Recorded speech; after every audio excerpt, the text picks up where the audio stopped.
7h39, Nico Saliagas, l'heure de retrouver Jean-Michel Apathy. Emmanuel Macron était hier soir dans l'Eure, hier après-midi, pour inaugurer le grand débat national. On a vu les images partout, plus de 7 heures de réunion au milieu de 600 maires normands qui pour la plupart sont venus pour un peu le secouer puis qui ont fini par faire des selfies à la fin. Que faut-il en retenir, Jean-Michel? Mais d'abord, le fait même que, vous savez, ça a existé, cette envie de parler, cette réunion qui n'en finit pas. La démocratie française est une démocratie malade et aussi vivace. Les pratiques démocratiques sont enracinées dans la société et 7 heures de dialogue entre un président de la République qui est sur un piédestal et des élus de terrain, des gens ordinaires au fond. C'est un beau spectacle. Et puis même la mise en scène, ce président dans un la gymnase.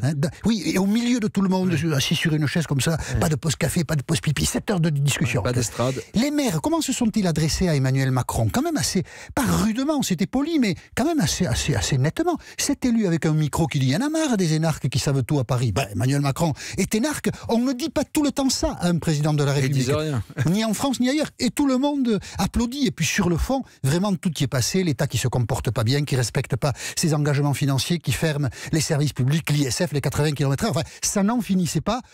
On peut trouver ça long d'ailleurs, objectivement. Enfin, c'était quand même assez spectaculaire. Emmanuel Macron, dans cet exercice, il a d'abord montré, puisqu'il est intervenu à plusieurs reprises, une compétence technique assez éblouissante. C'est maîtriser quand même tous les dossiers. Un sens politique assez aiguisé en 7 heures de réunion. Qu'est-ce qu'on peut dire comme bêtise?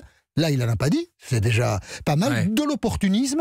S'il avait pu, il aurait bien concédé à tous ces élus normands de repasser de 80 à 90 km/h sur les routes départementales, parce que ça, on sent bien que ça ne l'intéresse pas.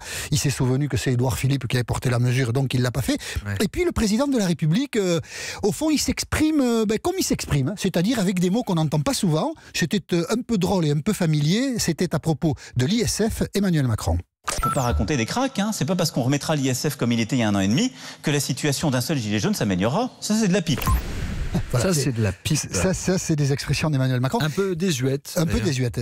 Mais quand même, juste avant, il avait été dans un conseil municipal, il s'était invité par surprise, et là, il a dit on va davantage responsabiliser les personnes en difficulté, car il y en a qui font bien et il y en a qui déconnent. Évidemment, le déconne, ça a déclenché une grosse polémique. Emmanuel Macron se laisse aller parfois à des facilités. On n'a peut-être pas appris grand-chose hier, parce qu'on connaissait les problèmes. On a vu des élus comme des citoyens désabusés, parfois découragés. Ça dit le malaise démocratique dans lequel on est. On ne sait pas à quoi va nous servir ce grand débat, mais il est sans doute utile parce qu'on sent que tout le monde a beaucoup envie et besoin de parler.